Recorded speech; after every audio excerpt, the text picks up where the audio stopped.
Hey everyone, this is Daunter. I'm a Pokemon card YouTuber who analyzes the artwork of the Pokemon TCG. I have a series called Pokemon Artist Review where I talk about the many artists of the Pokemon TCG.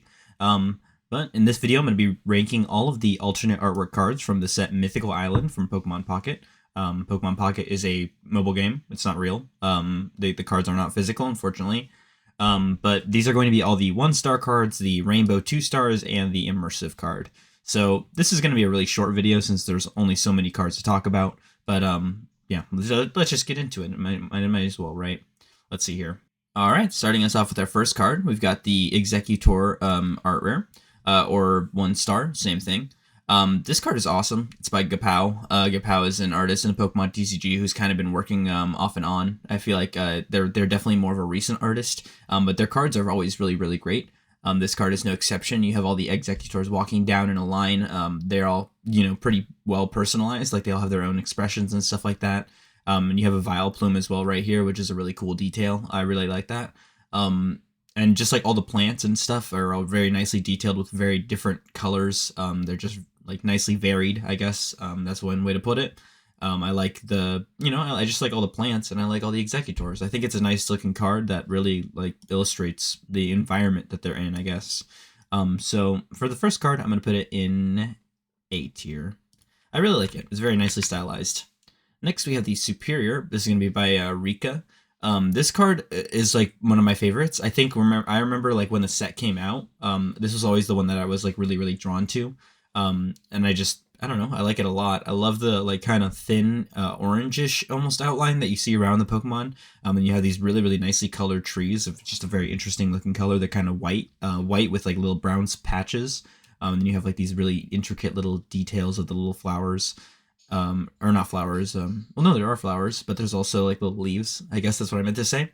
And Superior just looks really nice. So I'm going to put this card in A tier as well. I like it more than the Executor though.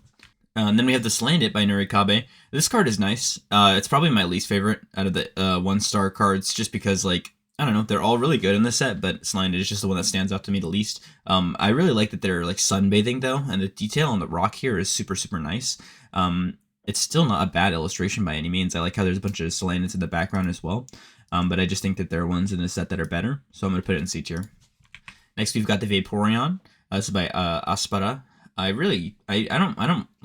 don't hate this card. I like it, actually. I don't know why I started it like that. That doesn't really make any sense, but I like it. I think it's cool. I like the Finneon kind of like going towards the Vaporeon on the water, kind of showing that the Pokemon has some kind of control over water, which is cool. And I like how it's like standing on like a little ruined area. I like how the environment is kind of like a ruin. Oh, that's pretty cool. I think that it's a B tier card. Probably not one of my favorites from the set, but it's still nice. Next, we have the Dedenne by Yu Nishida.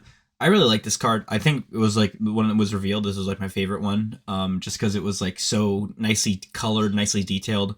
I love how you have like a Dedenne in the background there, kind of peeking out from the corner. We also have some like messing around up here. You have one like lighting up this electrical outlet, and you have some playing under the table. You have some overlooking the area over here, and then you have one on top of the lamp. So you have a bunch of different Pokemon, and they're all doing their own thing. The colors on this card reflect the Pokemon really well. It's a nice kind of like saturated orange. And then you have like the kind of roundish TV. I don't know. I just think that kind of adds to it, I guess. I like it. I like it a lot. It's probably my favorite one of the 1-star cards from the set.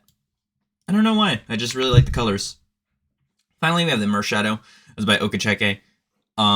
This card is cool. I like the kind of sunset kind of theme of it. Mershadow as a Pokemon is one that doesn't really get appreciated that much, so it's cool to see that it got something. It just doesn't jump out at me as much as some of the other ones do, which isn't necessarily a bad thing. It just, like, out of the other ones, I just prefer them, and that's totally fine. But I think this is probably my least favorite one in the set, actually, now that I think about it. Maybe a little bit more than the Slandit. But they're pretty equal, I would say. Next, we have the Mew. This is by Haiganosuke. I really like this card a lot. And I love how it's like inside of the ruins, but also Mew has got like a really cool vibe to it. It's very contrasting to the atmosphere that it's in and like the area that it's in, with like the ruins and the green and like the kind of yellowish that's peeking in through the left side. And you have like this bright pink Pokemon kind of sitting down, like, in like a moment of sereneness, I suppose. I like it a lot. It's going in S tier. We have the Aerodactyl. This is by Danshao. This card is fantastic. Probably my favorite card. I think definitely my favorite card from the set. I love the colors. I love the theme. It's kind of like an ancient map, or it feels like a kind of like an old, like medieval kind of thing, which makes sense because his ability is literally called Primeval Law. It's like an old timey card, like like a prehistoric. I guess that's the best word to say. I love the colors. I think that's like my favorite thing about this card is just like it's so nice. It really does look like he's just on top of some kind of like old medieval map, which is really cool. It's a very unique looking card as well. And then finally we have the Celebi by Kantaro. This card is cool. I like how like the environment around the Pokemon looks. And like in the full immersive, it's still nice. As just like the standalone artwork of Celebi, it's pretty good. I would say that I prefer the Mew and the Aerodactyl over it, but I still think it's a really good looking illustration. And yeah, I mean, I don't think there's a single card in this set that's really D tier. Maybe I could argue for the Marshadow, but like, it's not really that bad. But yeah, this is Mythical Island. Very short video, I know. But it's a really good set. I mean, even though it's still super small, it's really compact and really condensed with good stuff. And I like it. I like it a lot. But my next video is going to be on Space Time Smackdown, so that set should have a lot more to cover. But yeah, this was Mythical Island. If you guys enjoyed the video, let me know. Leave a comment and tell me what you think. What's your favorite card from Mythical Island and why? Yeah, I hope you guys have a great day, and I'll see you guys in the next one. Peace.